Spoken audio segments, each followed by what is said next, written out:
Okay, welcome back. Today we're going to have a look at all the black cards in the Lost Caverns of Ixalan. We're looking at the cards that I think are best, that are going to have an impact in Standard.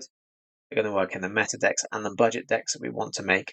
We're going to go through the cards as quickly as we can and round off at the end with my favorite rares and budget cards from this set that are in black. And I'll also go through any synergies, combos, and other cards to look out for in drafting. If you do drafting to build out your set at the beginning build out your collection at the beginning of a set like I do, then that's what we're going to look at. So let's get on with looking at the black cards.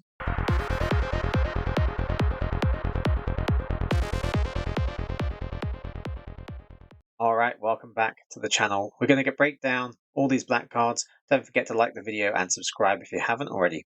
And we're going to look out for, in particular, the two color archetypes for black. So when black is paired with white, there's a vampire sacrifice synergies going on there. When it's paired with blue, we have a descend control. Descend is caring about whether things have moved into your graveyard this turn. We've got descend aggro with red, and we have descend mid-range with green. So black is very, very descend orientated. So we're going to find hopefully lots of cards that will help enable descend, get things into our graveyard, mill cards, sacrifice cards, whatever it might be. So we're going to have a look at those cards. We're going to break it down. Okay, let's start with first one. Abyssal Gorestalker as the first one, yes. Okay, so it's a 6 mana creature. It's a 6/6. When it enters the battlefield, each player sacrifices 2 creatures. Now, the only time I can imagine this would be any good is when you know you're going to have extra creatures to sacrifice, because 6 mana, if the Abyssal Gorestalker sacrifices itself, is pretty terrible, unless your opponent has like 2 incredible creatures, and you can get rid of them with 6 mana, because you kind of have to, and that's the only option you have, maybe, but apart from that, this would have to be in a deck where you know you have extra creatures to sacrifice. Otherwise, it's really not that good. Okay, and then we've got Aklazots. Deepest Betrayal is a 5 mana 4/4 legendary bat god. It's one of the mythic rares in the set. It has flying and lifelink, which is pretty cool by itself. And then when it attacks, each opponent discards a card, like every turn. That's pretty cool. And for each opponent who can't discard a card, you draw a card, which is nice because sometimes discard effects are wasted if the opponent has nothing in their hand. In this case, you can draw a card if you're not making them discard one, so it's card advantage either way. And whenever the opponent discards a land card, you create an extra 1/1 black bat creature token with flying. So they're incentivized to discard non-lands, because if they discard a land, they give you an extra creature. So there's all kinds of advantage happening on here. Card advantage, it's kind of crazy. So yeah, 5 mana for a 4/4 with lifelink that does all that. Also, when it dies, you return it to the battlefield tapped under your control or the owner's control, and becomes Temple of the Dead, which is a land. You can tap for black mana, but also you can pay 3 and you can transform it, but only if a player has 1 or fewer cards in their hand, and only as a sorcery. So the opponent's going to be discarding lots of cards, so they might have not that much left. And even if they have cards in their hand, you might play out everything you have, and then you can transform it back. So if it doesn't get exiled, it has to die to transform, then Deepest Betrayal is going to give you so much value. It's a really cool card. I like that one. Okay, then we've got Acolyte of Aklazots. Okay, so that's a 3 mana 1/4 creature. It's a vampire cleric. You can tap it to sacrifice another creature or artifact. Each opponent loses 1 life and you gain 1 life. So this is a really good card, considering it's just a common, because it doesn't cost anything to tap it and sacrifice a creature. It would be even better if it didn't have to tap. But basically, if you have this out, they try and kill Deepest Betrayal, they try and exile it, and you want it to die, you could then sacrifice it on purpose, so the exile effect doesn't work. So it's some protection against that exile that would actually get rid of it. So it's pretty cool. I mean, there's other ways you might want to sacrifice things as well. It helps with Descend, and because it's a vampire, it's probably designed to go more in the white and black deck anyway. So it kind of works pretty much for anything, and it's a good blocker as a 1/4. So good value with that one, just a common. Then we've got another chance. Is a 3-mana instant. You can mill 2 cards, which helps descend. Then return up to 2 creature cards from your graveyard to your hand. So it doesn't have to be the ones that you've just milled. You have nothing in your graveyard. You could possibly hit creatures, but it's better if the creatures are in your graveyard and you want to return them to your hand. So 3 mana to kind of enable descend and bring things back to your hand. It's not incredible, but it's pretty good if you've got some decent creatures that the opponent wants to kill and you can get them back for another chance. There we go. Okay, we've got Bitter Triumph. It's a 2-mana instant. As an additional cost to cast it, you need to discard a card or pay 3 life, and it's just destroying a creature or planeswalker. 2 mana with the downside of paying 3 life or discarding a card. So Infernal Grasp is 2 mana, paying 2 life or losing 2 life. Destroy a creature. Doesn't cover planeswalkers. So technically this is slightly better. It can hit planeswalkers. And if you're up on cards and you have too many lands in your hand or something, you might prefer to discard a card rather than pay the life. So it's flexible in that way. So it's a pretty good kill spell. I don't think we're going to see this replace Go for the Throat in Standard unless there become a lot of artifact creatures and Go for the Throat becomes worse, because nobody wants to have to pay 3 life or discard a card in most matches unless you know you're going to have extra life or you're going to have extra cards. In the majority of games when you don't really, Go for the Throat still better. Even though this hits planeswalkers, I think it's not going to replace Go for the Throat, but it's a good one to have instead. It might replace Edict, possibly, for the planeswalker removal. But to be honest, I think, yeah, even then, I'm not sure if it does. So, yeah, it's a good card for the set, but it might not replace the best removal in Standard at the moment. Okay, then we've got Bloodletter of Aklazots. I can't even say it. Aklazots. It should be easier to say, but I always get it wrong. Okay, so it's a 4-mana, 2/4 vampire demon creature. It's got flying, and if an opponent would lose life during your turn, they lose twice that much life instead. So, and damage causes loss of life, just to be clear. So, although this is a 2/4 for 4 mana, which sounds kind of low on stats slightly, actually, if it hits the opponent, it's doing 2 damage, and then they lose 2 extra life on top of that. So that's pretty cool. When you put that up with anything else that's going to be flying, doing little bits of damage. 1/1 bats. If you use something like Corrupt, if it's in like a mono black deck, and the opponent loses a big chunk of life, they're going to lose it again. The only thing this doesn't help with is when you have a Shield Red and the opponent draws a card and they lose life. It only works on your turn, so when they're drawing a card on their turn and losing life, it doesn't double that. If it did double that, then mono black would be kind of crazy. Well, it's already good enough at the moment, but that would be insane.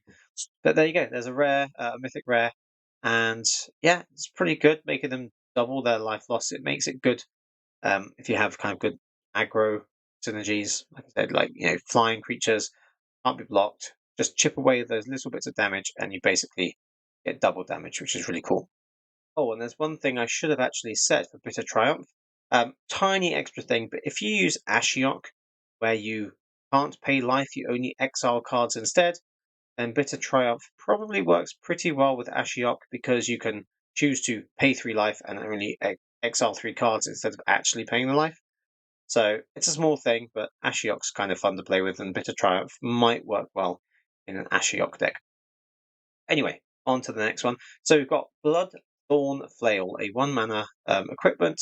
Equipped creature gets +2/+1, and to equip you have to either pay 3 or discard a card. Again, this works really well when you're drawing loads of extra cards, which I think is kind of the point with this, but also with black, because you want to descend, discarding a card is putting something into your graveyard, so it's enabling descend as long as you have those extra cards. For an extra +2/+1, I don't think this is really that worth it, although considering there's lots of flying creatures in the black, or the bats and things like that, then that extra damage is more likely to get through because the opponent might not be able to block it. So it's okay. I wouldn't be that excited by it. 3 to equip is kind of a lot, I guess, for +2/+1. Okay, we've got Bringer of the Last Gift. This is kind of funny. Okay, so this is an 8-mana, 6/6 flying creature. It's a vampire demon. When it enters the battlefield, if you cast it, so you can't cheat it out, each player sacrifices all other creatures they control, everything else. And then each player returns all creature cards from their graveyard that weren't put there this way to the battlefield. So it's a board wipe, and anything else that's in the graveyard before the board wipe happens comes back out.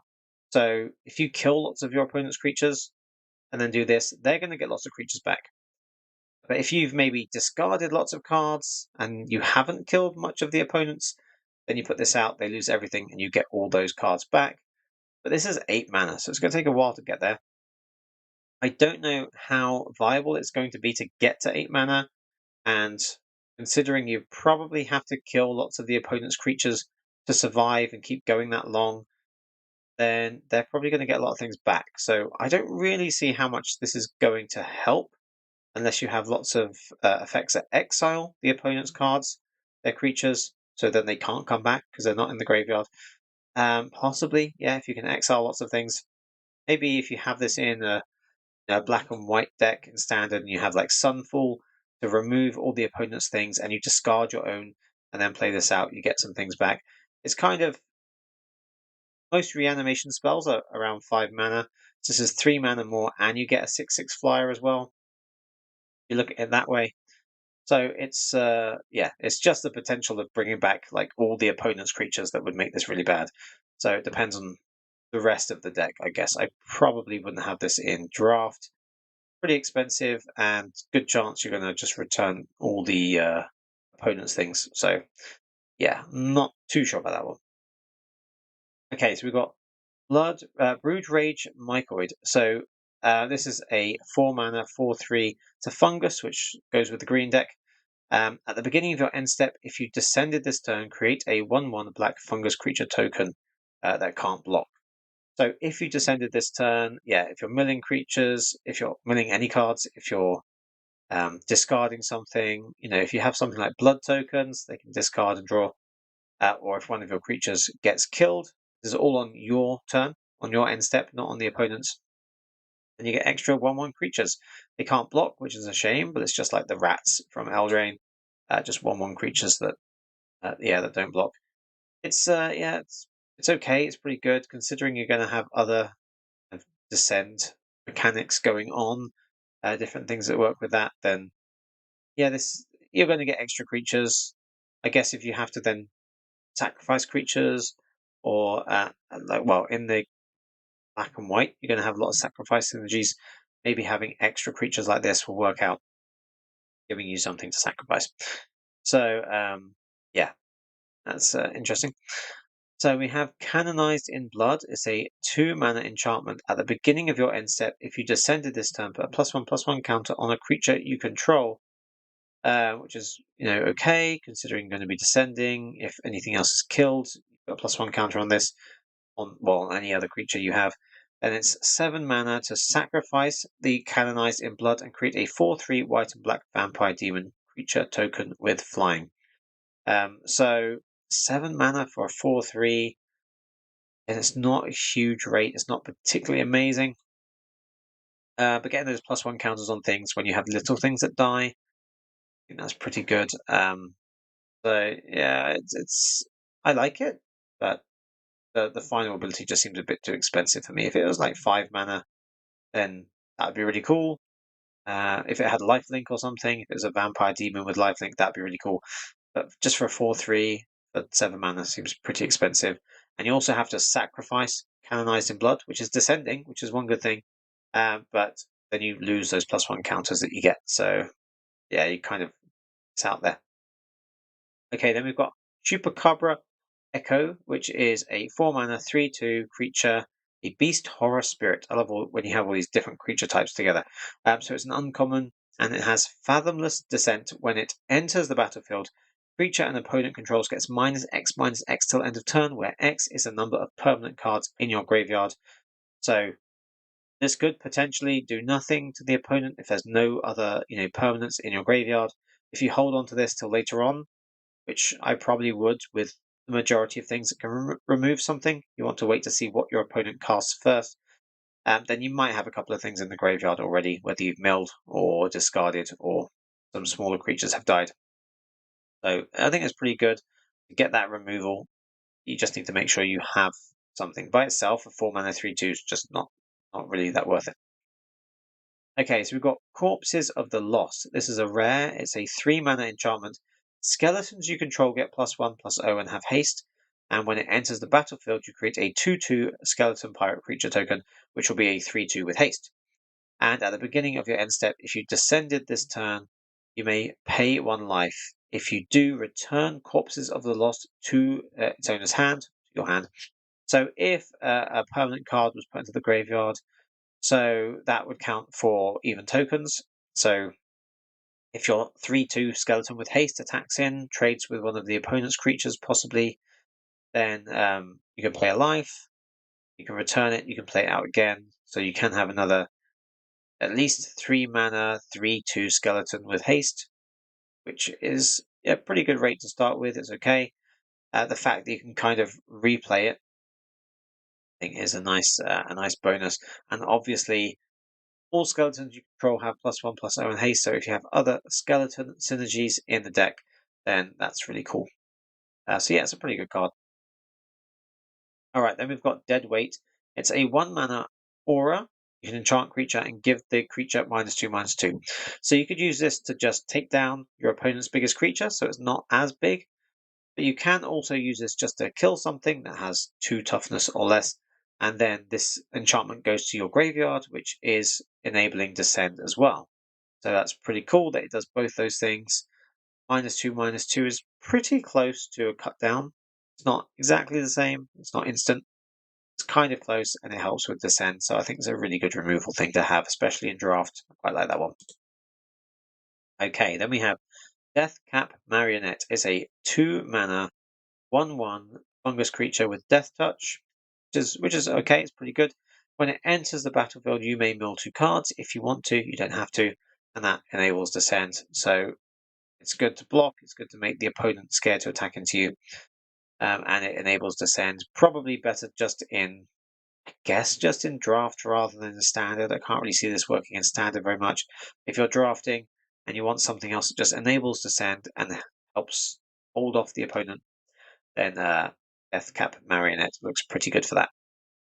Alright, then we've got Deep Cavern Bat, a 2 mana 1/1 creature. It's a bat and it has flying and lifelink, and when it enters the battlefield, you look at the opponent's hand and you may exile a non-land card from it until Deep Cavern Bat leaves the battlefield.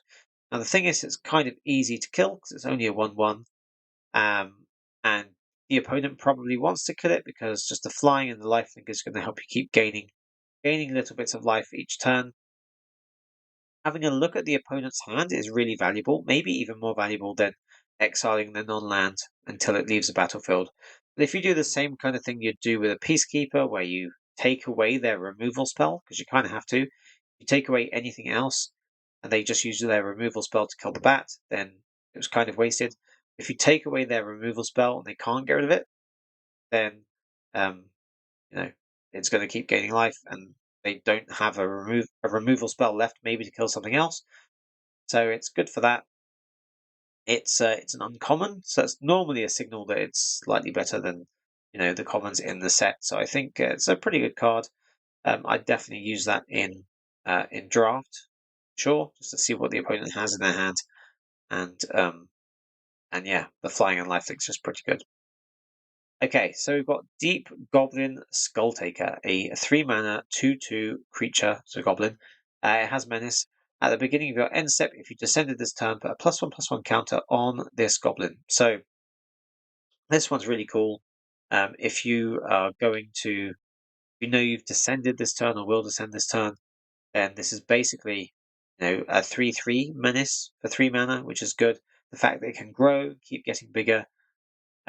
Considering there's loads of ways that you can potentially descend, and Deep Goblin Skulltaker is a good one, definitely for the draft. Again, I'm not sure how much these descend-centric cards will work in standard, but for drafting at least, Deep Goblin Skulltaker looks pretty good. Alright, then we've got Defossilize, a 5 mana sorcery to reanimate something. Return a creature card from your graveyard to the battlefield. It also explores, then it explores again. So there's a good potential you're going to draw 2 land cards or put 2+1 counters on the creature, and then you have you may put the card back onto your library or put it into your graveyard. If it's not a land, you can potentially put it into your graveyard. So that's also helping Descend if you have Descend going on as well. So considering most reanimation spells are kind of in the region of 5 mana at sorcery speed usually, and have a little extra benefit, exploring twice, which is either drawing 2 cards or filling the graveyard a little bit more and adding +1 counters, I think that's probably better than the majority of other kind of similar reanimation spells. So Defossilize looks pretty cool. I like that one. Alright, then we have Echo of Dusk, a 2 mana 2/2 vampire spirit creature with Descend 4. If there are 4 or more permanent cards in your graveyard, it also gets +1/+1 and has lifelink. So 2 mana 2/2 is, kind of basic okay, but a 2 mana 3/3 with lifelink, now that's definitely good, especially in draft. Standard, maybe probably not that exciting considering lots of other things you could have for 2 mana in standard, but yeah, in draft definitely good if you can get a 3/3 lifelink with for just 2 mana. Yeah, that's pretty good. Then we've got Fanatical Offering. It's a bit like Deadly Dispute, so it's a 2 mana instant. You can sacrifice an artifact or a creature. You get to draw 2 cards and create a map token. So if you already have a map token, that can be the artifact you sacrifice. It doesn't have to be a creature. And if it's a creature that benefits from dying rather than being exiled or has any other death trigger, then Fanatical Offering is a great thing to use on that to get that trigger and to draw the extra 2 cards. And then you have the map token as well if you need to do something else with that artifact. You can use it for its normal ability to sacrifice and make one of your creatures explore, draw the land, or put the other card into the graveyard and get a +1 counter. But if you don't need to, then you can use that to sacrifice again. So yeah, that's a pretty good card. I would definitely be choosing Fanatical Offering in draft. I think there's a good chance it will come up in standard as well, because Deadly Dispute was pretty popular when it was in standard. So we'll see if Fanatical Offering kind of fills that gap. Okay, then we've got Fungal Fortitude. In fact, one other thing I should say about that? There's a good chance it will fill a gap in standard, especially when people are using Lord Skitter decks, because you're going to have so many rats that you'll have things that you can sacrifice, and it's kind of not really a loss. So yeah, in that case, it probably will see some play in standard at the very least. So yeah, Fungal Fortitude is a 2 mana enchantment. It's an aura with flash. The enchanted creature gets +2/+0, and when it dies, you return it to the battlefield tapped under its owner's control. So this works really well with Fanatical Offering as well, especially if it's a creature that has some kind of ETB trigger or death trigger. You can remove it, bring it back. It's tapped, which is probably not doesn't make that much difference necessarily. You either get that ETB trigger again or the death trigger again, or you just use it with Fanatical Offering to draw those extra cards. So yeah, really good little trick there. There's a few other similar cards that cost 1 or 2 that bring things back, but being flash is really good. The enchanted creature gets +2 is good if you're being aggressive with it, because the opponent might block with a creature that they think will survive, and you can throw this on it, maybe kill their creature and get your creature back as well. So yeah, I quite like Fungal Fortitude. You wouldn't have that many in a deck, but having a couple might be nice tricks to have. Alright, then we've got Gargantuan Leech, a 7 mana 5/5, which costs 1 less to cast for each cave you control and each cave card in your graveyard. So caves are a type of land. You're probably not going to have that many in draft. You have to obviously find them. In constructed, you can have as many caves in your deck as you like. So this costs 1 less for each cave you control. If at best you have 4 caves, although you could also have some in your graveyard if you've milled or something. But let's just say you have 4 caves, then you can pay 4 mana to get a 5/5 lifelink, which is really cool. So this only really works when you have lots of caves, and you're only going to have caves probably in standard. So yeah, I can't see it working that well in draft. You're not going to have the cave cards to make it good, but in standard, Yeah, possibly. Okay, then we've got Grasping Shadows, a 4-mana enchantment. Whenever a creature you control attacks alone, it gains Death Touch and Lifelink till end of turn. Put a dread counter on it. If there are 3 or more dread counters, on the creature, 3 or more dread counters on Grasping Shadows, then you get to transform it. So basically, um, yeah, 3 turns you get to attack with something to give it Death Touch and Lifelink, and then Grasping Shadows becomes a Shadows Layer, which is a normal land. It has the added ability of being able to pay 1 black and tap it to remove a dread counter from it. You draw a card and you lose 1 life. So this one doesn't transform back, it's just stuck, but it had 3 dread counters on it, so it gives you 3 chances to draw a card and lose a life just for 1 mana, which is pretty good. And like I said, you leave this like this, it's a cave.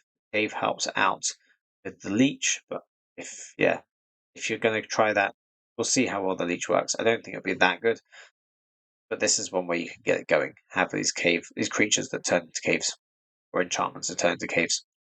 Okay, then we have Greedy Freebooter, a 1-mana 1/1 human pirate. Pirate goes with red. When it dies, you scry 1 and create a treasure token. So yeah, if you use Fanatical Offering on this, you're getting a lot of value. You're getting the scry, getting the map, drawing 2 cards, and making a treasure token. So that's pretty cool. Yeah, in fact, that's a lot of value by itself. Scrying and creating a treasure token when it dies is just really nice. So yeah, I like that creature quite a lot for a tiny little thing. So we've got Join the Dead, a 3-mana instant. Target creature gets -5/-5 till end of turn, and if you have 4 or more permanents in your graveyard, you can give something -10/-10 till end of turn. Now there might be some things that are larger than 10 toughness that would survive this, but the majority of things are going to die to it. So it's a -5/-5, probably early on in the game. Later on in the game, there's a chance it's a -10/-10, so it can kill pretty much anything as a 3-mana instant. So yeah, it's pretty good. If you have Descend happening in your deck, then this is going to be definitely a good one to include. Okay, then we've got Malicious Eclipse, a 3-mana sorcery. All creatures get -2/-2 till end of turn. If a creature an opponent controls would die this turn, you get to exile it instead. So the exile effects are really good, especially when we have so many things that trigger and do something when they die. So yeah, give everything -2/-2. It could destroy your own things as well. But for 3 mana, that kind of sweeper against lots of little creatures, there might be loads of like 1/1 bats and things the opponent might have. And yeah, lots of little creatures. This is going to kill a lot of things. Okay, then we've got Mephitic Draft, a 2-mana artifact. When it enters the battlefield or is put into the graveyard from the battlefield, you draw a card and you lose 1 life. So you can't mill this. It has to go from the battlefield to the graveyard. But there's no way of sacrificing itself, so you need something else to sacrifice. So probably with a black and white deck. But yeah, so you basically get that. When it enters the battlefield, you get to draw a card, lose 1 life. And when you sacrifice it, you get to draw a card, lose 1 life again, on top of whatever else you get for sacrificing it. So I quite like that. An extra couple of cards. Yeah, at the cost of life. But it also gives you an artifact you can sacrifice when you want to sacrifice something. So I'll try that out in draft and see how it goes. Okay, so we've got Preacher of the Schism, a 3-mana 2/4 vampire cleric. This is a rare, so hopefully it's a good one. It has Death Touch, and whenever it attacks, the player with the most life or tied for the most life you create a 1/1 white vampire token with lifelink. And if while you have the most life or you're tied for the most life, you draw a card and you lose 1 life. So basically, if you're behind, um, if you're attacking the person with the most life, then you're going to create an extra creature with lifelink that's going to help you hopefully catch up a bit. When you're behind, when you're ahead, when you're behind, you make the vampire.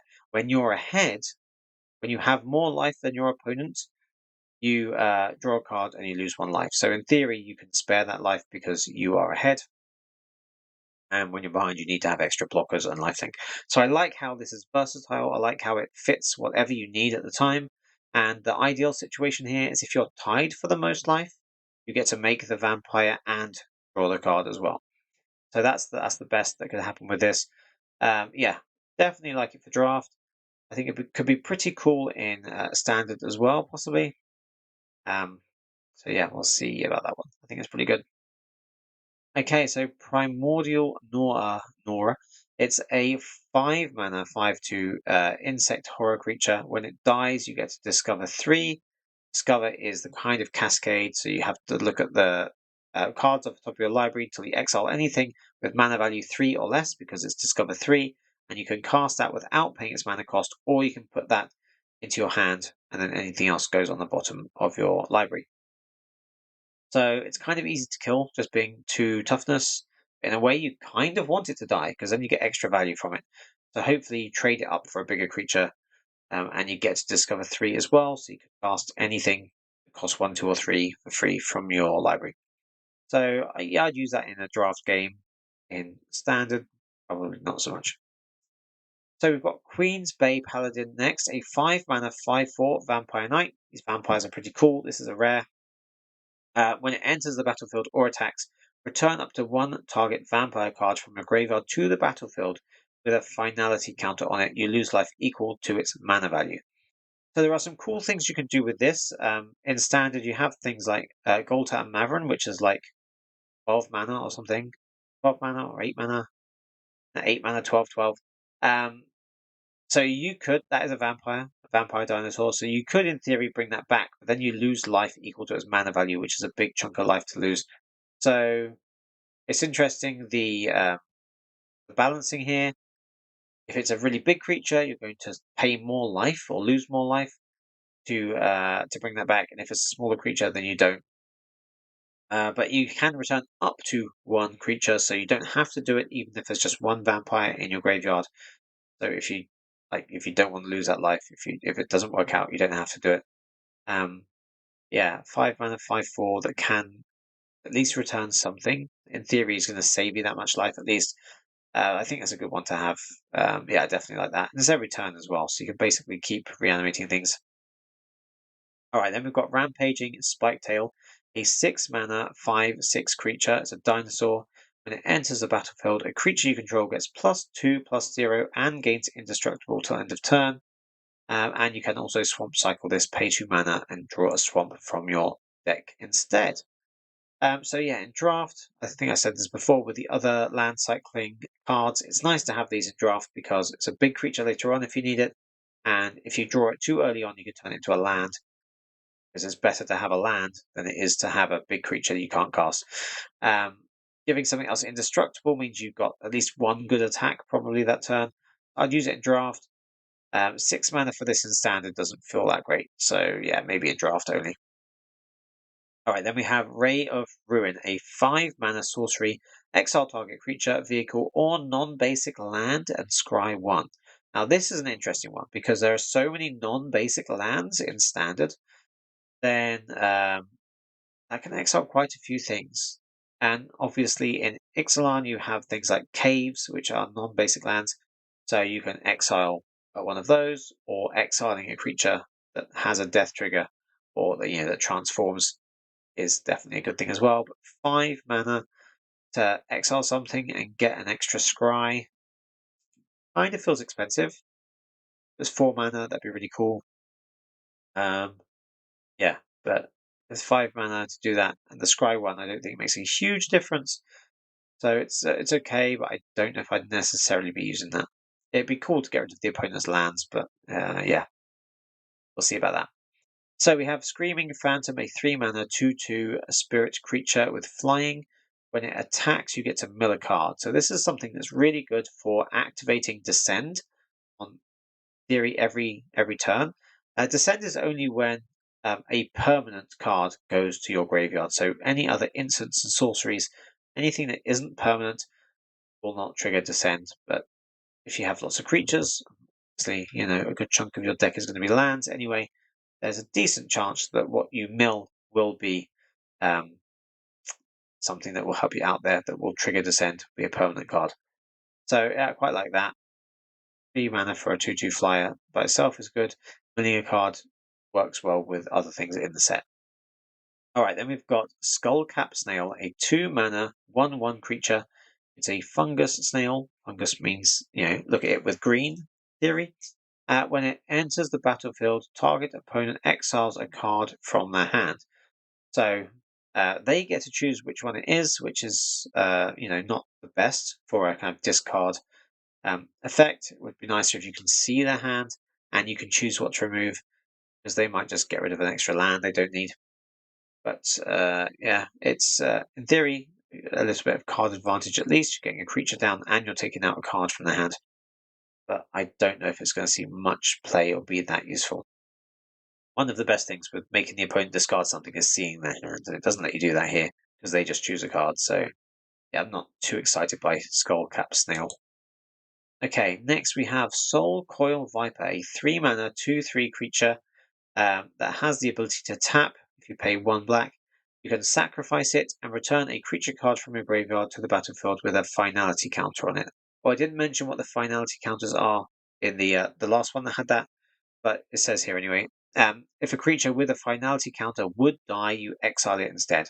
Now, there are some ways to remove counters from things, so you could, in theory, take away that finality counter. It might be too much effort to try and do that just for that one counter.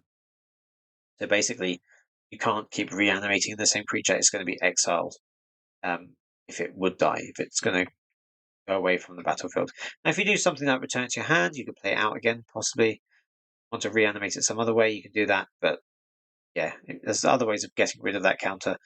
Otherwise, considering it's 1 mana, you get to sacrifice this. So when you add it all together, this is 3 mana to cast it, 1 mana to tap and sacrifice. So you have potentially a bit of a blocker, and then you have a reanimation spell that you've only spent 4 overall rather than 5, at the expense of it being a bit slower. But other really good creatures you want to definitely bring back from a graveyard, then Soul Coil Viper will help you do that. Alright, then we have Souls of the Lost, a 2-mana star/star+1 creature. As an additional cost to cast it, you discard a card or sacrifice a permanent, which is, as expected. And then its power is equal to the number of permanent cards in your graveyard, and its toughness is equal to that number +1. So a lot of the other Descend mechanics trigger on Descend 4 or Descend 8. They're assuming that, I guess it can't be too difficult to get at least 4 permanents into your graveyard. Let's kind of work on that as an idea, in which case this would be a 4/5 for 2 mana. And obviously you're discarding a card or sacrificing a permanent, so it's getting at least 1 with it, unless you have to discard an instant or sorcery, which is unlikely. You're going to have some other permanents in your hand. So at the very least, it's probably going to enter as a 1/2, which is like, nothing amazing, but it can just keep getting bigger because you can keep discarding things. So Souls of the Lost will keep growing, which is really nice, unless the opponent somehow gets rid of your graveyard, and there are some ways of doing that, and then it would completely wreck it. If they can't do that, then Souls of the Lost is just going to keep getting bigger and bigger, which, especially in draft, will help you out a lot. If you have something like this in standard, there's already cards that have power and toughness equal to the number of creatures you have in the graveyard. So this is another way of having a similar thing. It also has an extra cost to cast it, which might not be ideal in some decks. So I'm sure people will try this out.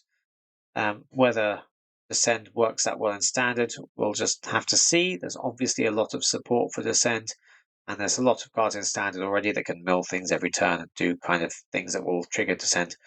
So we'll see how that works out in standard. Only time will tell with that one. So we've got Stalactite Stalker, a 1-mana 1/1 Goblin Rogue. It has Menace, and at the beginning of your end step, if you descended this turn, you put a +1/+1 counter on this Stalactite Stalker. So a 1/1 with Menace for 1 that quickly becomes a 2/2 with Menace for 1. It could be a 3/3 next turn, Menace, and it will only cost you 1. So I can see why Stalactite Stalker is a rare here, because there's so much else that's going to help you descend and put things into your graveyard. But then you also have the ability to pay 3 mana to sacrifice it, and target creature gets -X/-X, where X is its power. So it's probably going to gain some +1 counters along the way, so you're going to lose those +1 counters when you sacrifice Stalker. at least you get to remove something of your opponent's. That's quite a lot of value for 1 mana and then 3 mana later on. So yeah, it's a pretty good card to have. It's a rare, so good chance it's going to work out pretty well. All right, then we have Starving Revenant, a 4 mana 4/4 spirit horror. When it enters the battlefield, you get to surveil 2, so you could potentially put 2 things into your graveyard. And then for each card you put on top of your library, you draw a card and you lose 3 life. Yeah,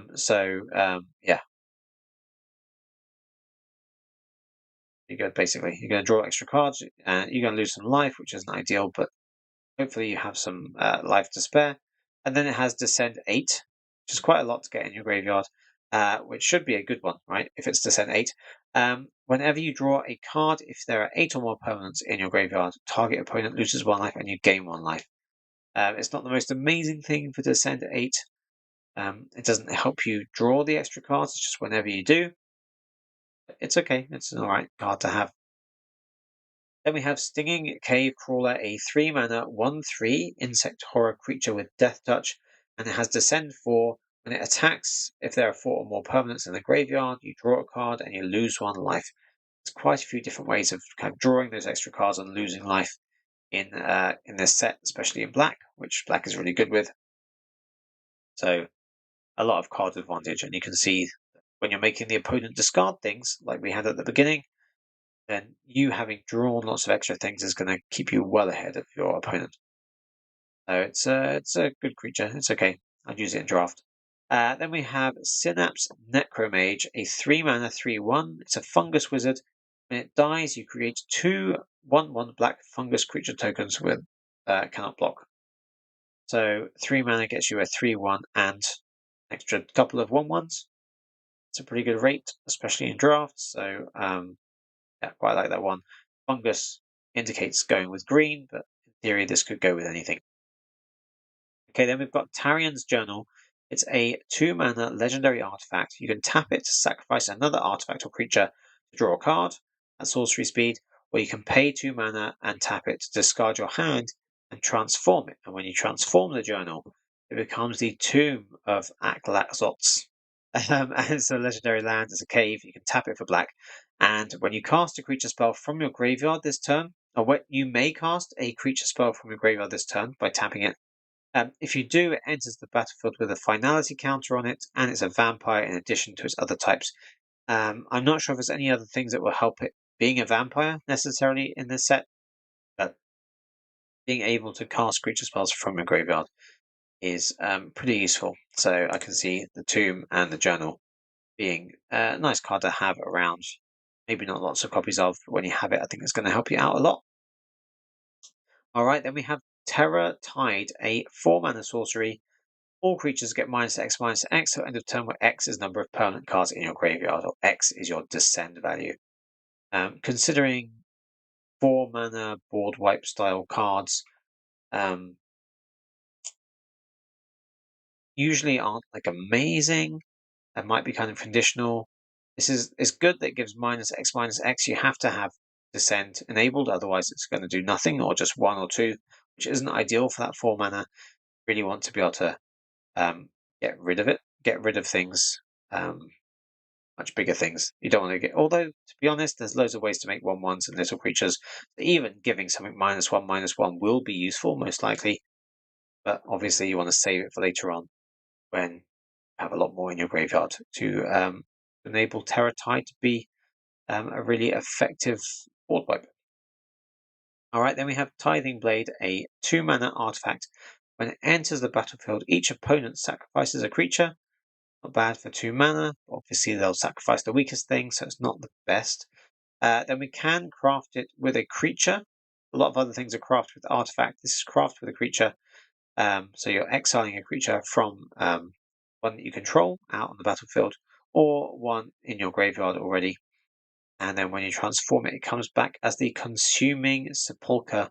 It's an artifact. At the beginning of your upkeep, each opponent loses 1 life and you gain 1 life. So it's nice just to have that extra bonus and the disadvantage on your opponent as well. Just to keep gaining a little bit each turn. It's nothing huge. It's not the most exciting thing, but it's a nice extra bonus. And a good amount of card advantage with that card on both sides. Then we've got Visage of Dread, a 2-mana artifact that when it enters the battlefield, the opponent reveals their hand. You can choose an artifact or creature from it, and they discard it. So it goes away to the graveyard, which is okay for 2 mana. Then we have Craft. Craft it with 2 creatures and pay 6 mana. Got to be good. Becomes the Dread Osiosaur, which is a cool looking dinosaur, or a dinosaur skeleton horror. So it becomes a 5/4 with menace. When it enters or attacks, you may mill 2 cards. So there's lots of dissent happening if you have one of those out. Then we've got Vetoed Inquisitor. Now this is the last black card, the last mono black card of the set. It's a 4-mana 3/3 creature. It's a vampire knight.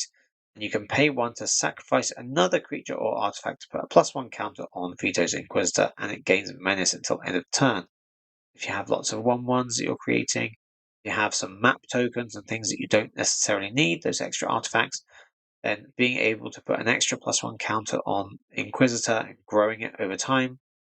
This doesn't actually tap to make it grow. So even if you pay the 1 black, sacrifice a creature or artifact, put a +1 counter on the Inquisitor, you can just do it again if you want to. There's nothing there that says you can't. So yeah, that's all for the running through the black cards in the sets. Let's round up with my favorite rares and favorite budget cards from the ones we've looked at so far. So the first uncommon that I think is really cool to have is Deadweight, because it helps with Descend and it's just a decent 1-mana removal spell. It's pretty simple, pretty straightforward, but I think it's a really good one to have in much any draft deck at the very least. Or if you're going to try to enable Descend in Standard, then you might want to have this anyway as well. Next uncommon that I think is really good is the Deep Cavern Bat, because not only do you get the 1/1 with flying, which is good evasion and lifelink, you also get to look at the opponent's hand and you can take anything out of their hand, at least temporarily. It means they have to basically kill the bat to get their card back. So it's annoying for them. They have to kill it, which kind of makes their removal, draws their removal onto the bat, which makes it leave other creatures, right? There's other things that are bigger threats that they might have to leave because the bat's kind of annoying. I think that's a pretty fun card as well. And then the third uncommon card that I really like, or budget card, commons and uncommons, is Fanatical Offering, because I know how good Deadly Dispute was, and I can see this working pretty much the same. So it's not exactly the same, but it's close enough that I think it's going to see some play in Standard, and it's going to be really useful in draft games as well. And then onto the rares and mythic rares from the set that I think are really cool. Well, Deepest Betrayal, I'm not going to try and say the name again because I just can't do it. A 5-mana 4/4 flying lifelink that can give you consistent card advantage and potentially extra creatures, and can, transform and come back, so it has some resilience as well. And the transform back cost isn't that bad here. Then can't skip this one over. It's a really good creature to have. I can't wait to play around with this and see what we can do in Standard or in draft games with it. And the second one I really like is the Bloodletter, because being able to double the opponent's life loss, or whatever they've lost during your turn, is just great. Great way of enabling a very, very small clock, a very fast clock, to just get rid of your opponent. Because not only does it kind of make this like a 4/4 flying creature for 4 mana, which is good, it also it's almost like giving double strike or doubling the power of your other creatures as well. So if you have lots of little creatures, they're all going to do, that little bit extra life every turn. So yeah, the Bloodletter is a really cool way of draining your opponent much quicker. And then the third one I'm going to highlight again is the Preacher of the Schism, the 3-mana 2/4 Death Touch that can create 1/1 vampire creatures with lifelink, or it can enable you to draw extra cards. I just love how it's versatile, and it helps you catch up if you're behind. It helps you stay ahead if you are ahead. There's quite a lot actually in the black set, which in the black cards in the set I really like. So I could probably say more, but I'm going to try and keep it as narrow as possible to just like 3 that I really like. So I picked those 3. Let me know in the comments what you think, if you would pick any other ones as like the best rares or the best budget cards from the set. And that's pretty much all we're going to say on those ones. So don't forget to like this video and subscribe. And don't forget you can also join the Games Called Dad Discord community through Patreon. Have a look at the link in the description. You know what it's all about. So have a look if you want to join in with the $25 digital gift card, mtgacodes.com. Then you can join that as well. Have a look at the Patreon and let me know what you think. Thanks for watching this video to the end. I'll see you in the next one.